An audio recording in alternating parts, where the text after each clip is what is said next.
All right, so this is the key on the worksheet on algebra functions.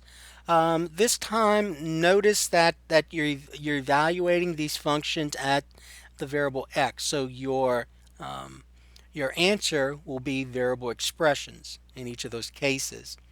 Okay, so g plus f at x, by definition, when we talked about this definition in class and in the video lessons, we saw that by definition, this means g of x plus f of x, right? And so then what we have to do is we have to figure out what g of x is. Well, g of x is already given. Here's your function f, which is 3x minus 7, and here's your function g, which is 2x plus 1.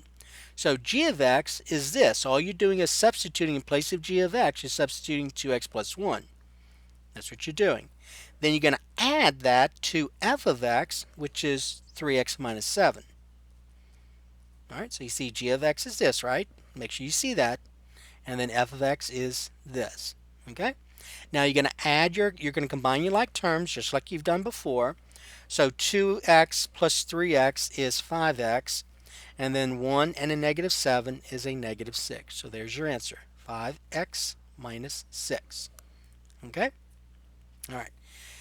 In letter B, and I'm going to go ahead and do the work here because I may not have enough room. So in letter B, f minus g at x, remember by definition means f of x, subtract g of x. So f is listed first, g is listed second, and that's subtraction right here. So same thing we did here, f of x, you're going to substitute f of x with what it's equal to. F of x is 3x minus 7. Subtract, and then g of x is 2x plus 1. Now, since I'm subtracting, it is important that you put parentheses here because you're subtracting all of these terms. Okay, so that was important. Make sure you put parentheses. Then you're going to distribute the negative 1. You can think of this negative 1, or you can think of this as subtraction as adding the opposite. So you're going to say 3x minus 7 minus 2x minus 1. And then when you combine like terms, 3x minus 2x is x. A negative 7 and negative 1 is a negative 8. So that goes here, x minus 8. Okay? Over here, that means f times g at x means f of x times g of x, right? Okay, so then same thing before. You're going to rewrite f of x with what it's equal to. F of x is 3x plus 7, but you must put those in parentheses. Okay, 3x plus 7, oops, sorry, minus 7, 3x minus 7, and then that's being multiplied by g of x, which is 2x plus 1. All right, and then you got to multiply out those. But notice that this is a binomial times a binomial, so we know from previous experience that we can multiply those two binomials by using the FOIL method. So the first, 3x times 2x is 6x squared. The outer, 3x times 1 is positive 3x. The inner, a negative 7 times 2x is a negative 14x.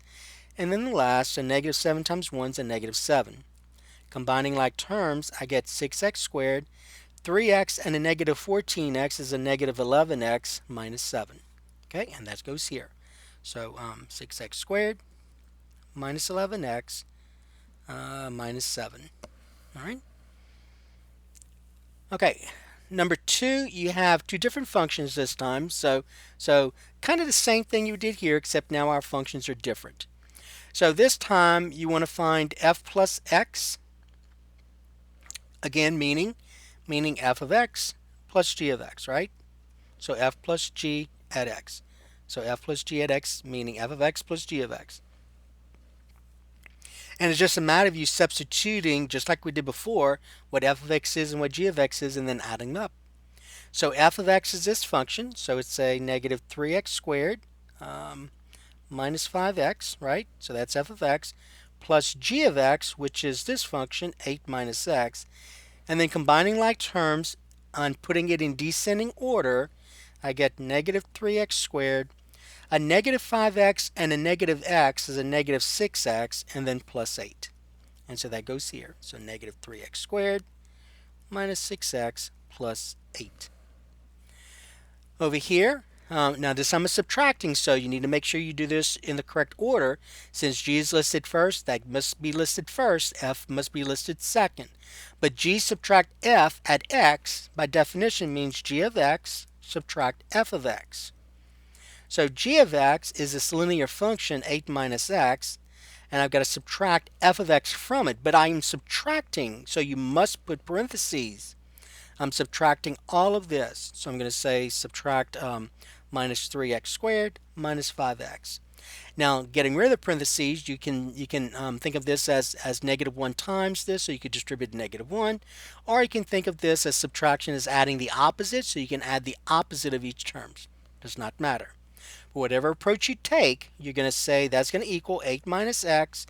The opposite of a negative 3x squared is a positive 3x squared, and the opposite of a negative 5x is a positive 5x.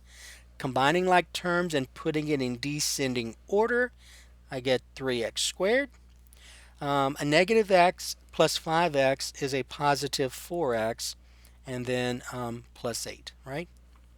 Okay. All right. So that is the answer to this one. So 3x squared plus 4x plus 8. Okay? All right, so that is the key to this one.